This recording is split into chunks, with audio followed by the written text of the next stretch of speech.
Hay una historia que casi todo el mundo en España conoce. Un relato de justicia colectiva contra un tirano, un grito de libertad que se ha convertido en una auténtica leyenda.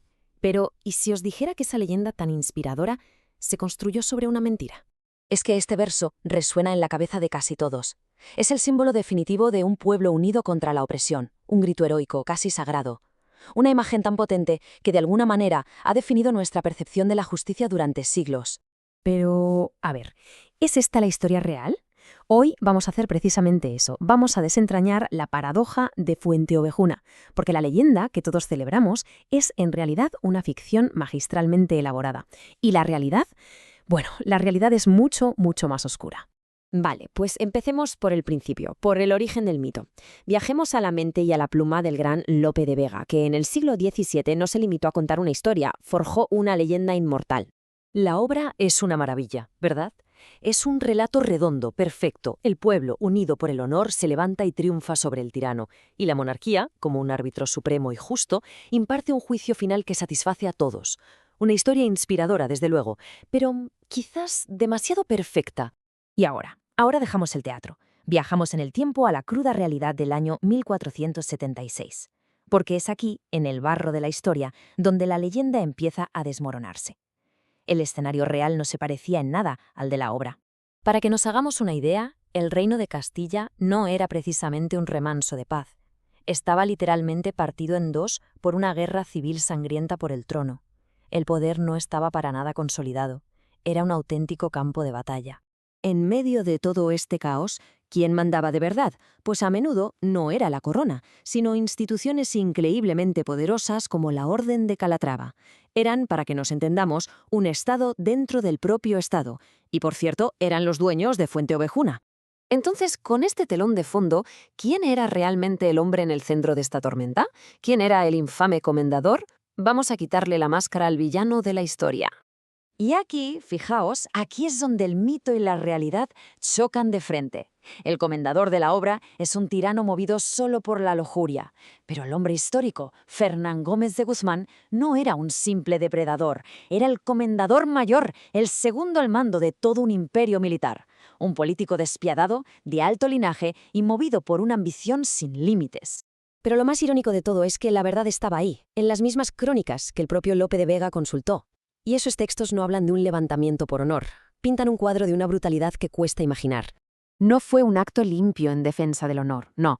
Fue un linchamiento, con todas las letras, violento, salvaje y documentado con un nivel de detalle escalofriante. Las crónicas nos cuentan una noche de furia salvaje.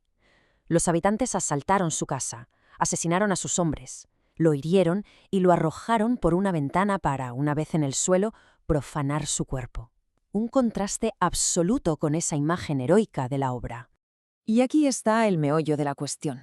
Los motivos no eran solo el honor. Había conflictos por impuestos altísimos, disputas por tierras, por diezmos de la Iglesia y, sobre todo, los intereses estratégicos de la poderosa ciudad de Córdoba, que quería anexionarse el pueblo. Así que el famoso grito de Fuenteovejuna era también una coartada perfecta para ocultar una compleja red de intereses. Y si todo lo anterior os ha sorprendido, agarraos, porque ahora viene el giro final. El punto en el que el registro histórico sencillamente hace añicos el mito que todos conocemos. El contraste es que es brutal. En la historia real, ni hablar. Todo lo contrario. La reina Isabel I se puso del lado del orden feudal.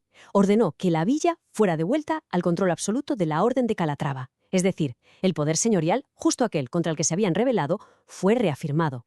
Volvieron a la casilla de salida. La gran pregunta es ¿por qué? ¿Por qué Lope de Vega, 140 años después, decide cambiar la historia de una manera tan radical? ¿Cuál era su objetivo? Pues la respuesta, en realidad, es bastante simple. Lope no era un historiador, era un genio del teatro, y su objetivo no era la precisión histórica, sino crear una obra política potentísima para su propia época. Como han dicho muchos críticos, y esta cita de Karl Bosler lo resume a la perfección, a Lope le interesaba la fábula, la moraleja, el mensaje que podía transmitir. La verdad histórica era secundaria. Y ese mensaje tenía un objetivo político clarísimo para su tiempo: reforzar la idea del poder absoluto de la monarquía como la máxima dispensadora de justicia, siempre por encima de los señores feudales. Básicamente, transformó un evento ambiguo y violento en una leyenda que servía a sus propósitos. Y la lección final es esta, y es potentísima. A veces, la historia que una sociedad necesita creer se vuelve mucho más poderosa que la que realmente sucedió. La leyenda de Fuenteovejuna se convirtió en una verdad más útil, más inspiradora, que la compleja y sucia realidad de la que nació. Lo que, claro, nos deja con una pregunta final flotando en el aire. ¿Cuántas de nuestras verdades históricas, de esas leyendas que damos por sentadas, son en realidad las historias que en algún momento simplemente necesitamos creer? Es una invitación a mirar siempre más allá del mito,